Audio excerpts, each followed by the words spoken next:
De sistemas eléctricos de potencia, el tema que vamos a ver hoy se llama inductancia. En un sistema eléctrico de potencia, los parámetros eléctricos cambian para cada uno de los elementos que existen, tanto elementos pasivos como elementos activos. Tienen una consideración muy especial, ya que el voltaje que se trabaja en estos sistemas tiene un nivel muy alto.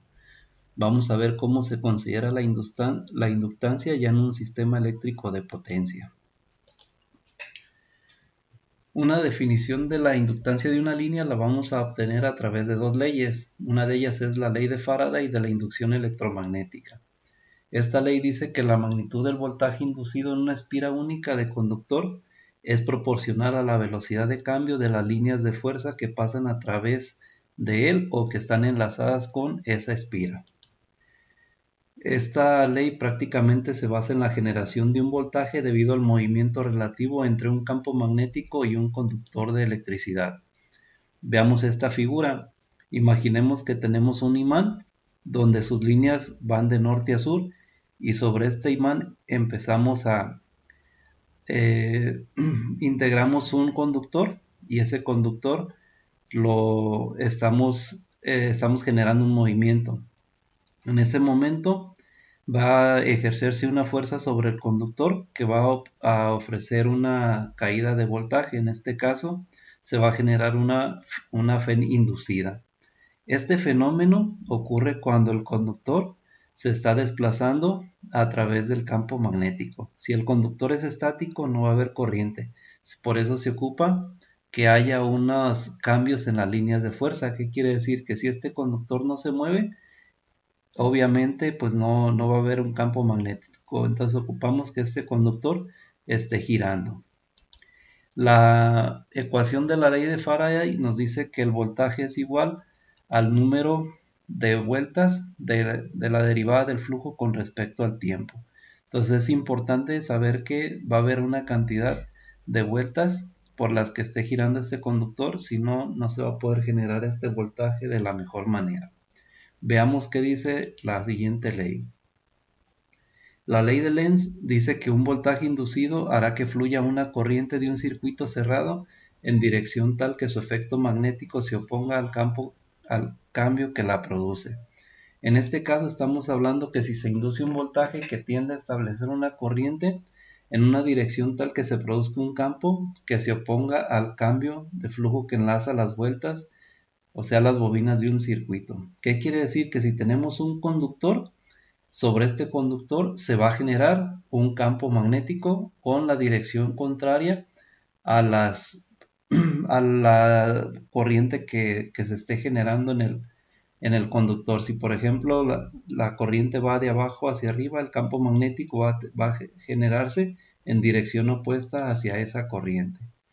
La fórmula del voltaje ahí va a ser: el voltaje es igual a menos L por la derivada de la corriente con respecto al tiempo.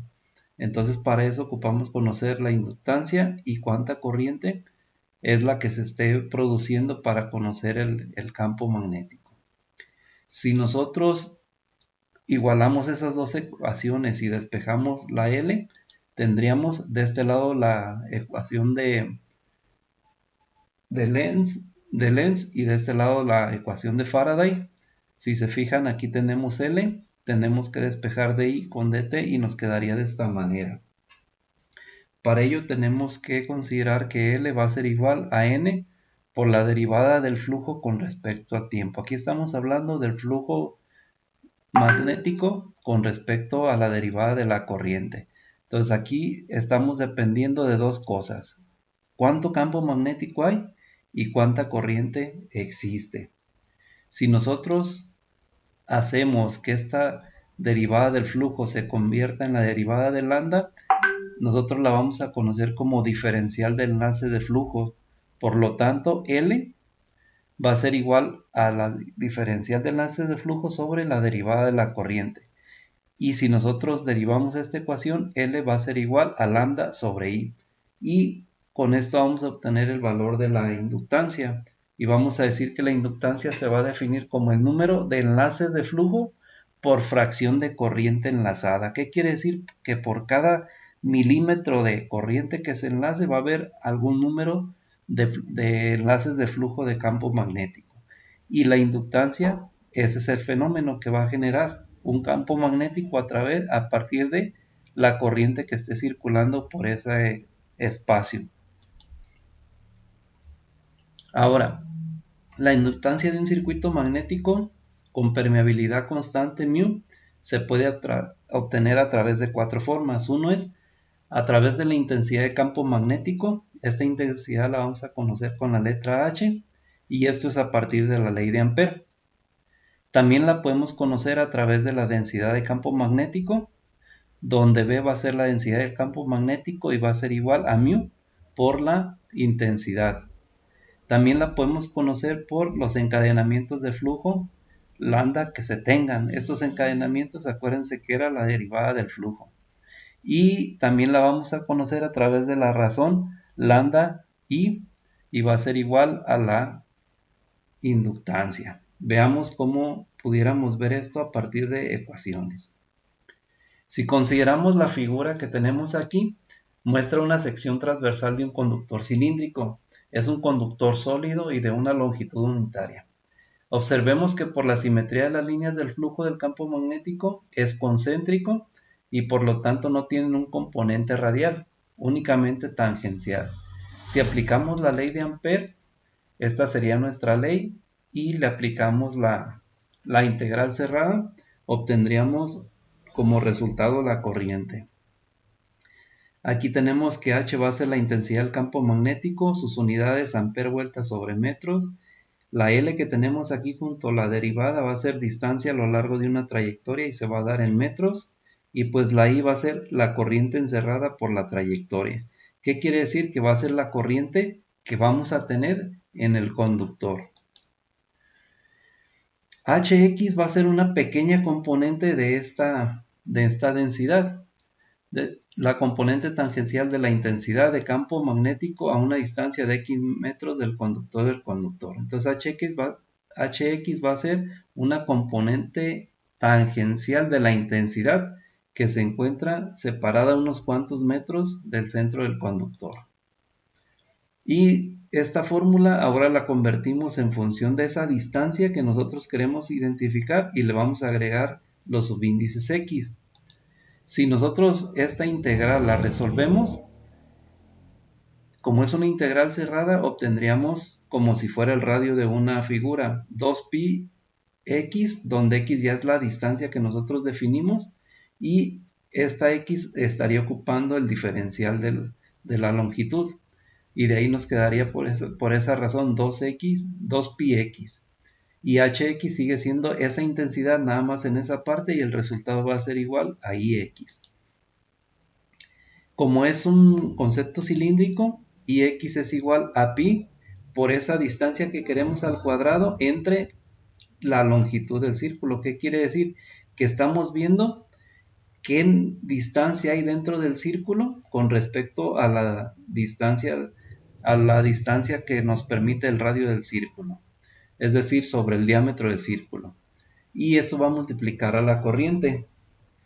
También nosotros esta parte de aquí arriba pudiéramos definirla como si fuera nada más x sobre 2pi por radio al cuadrado. Y sus unidades van a ser ampere vuelta sobre metro.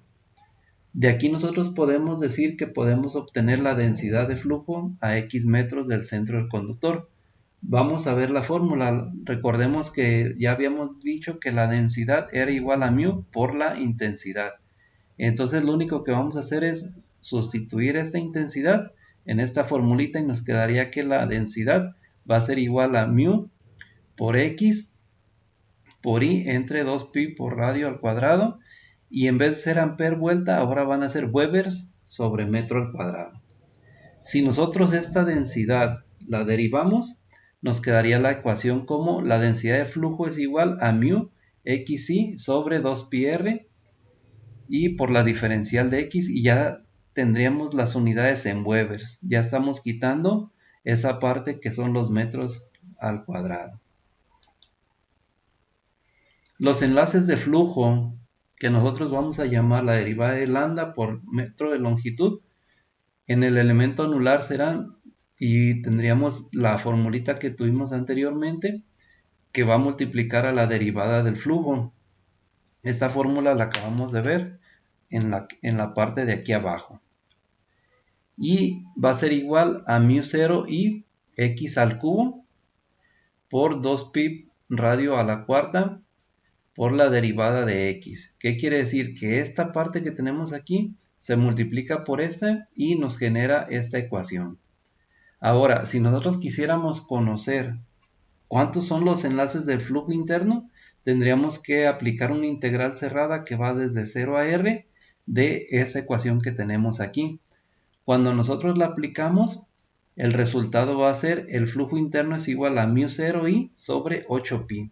Y estas serían sus unidades. Ahora, estamos hablando del sistema inglés. Si nos fuéramos al sistema internacional, μ0 tiene este valor, 4pi por 10 a la menos 7 Henry sobre metro. Entonces lo que vamos a hacer es ver cómo sustituimos μ0 aquí, porque debemos recordar que la densidad relativa es igual a μ sobre μ0.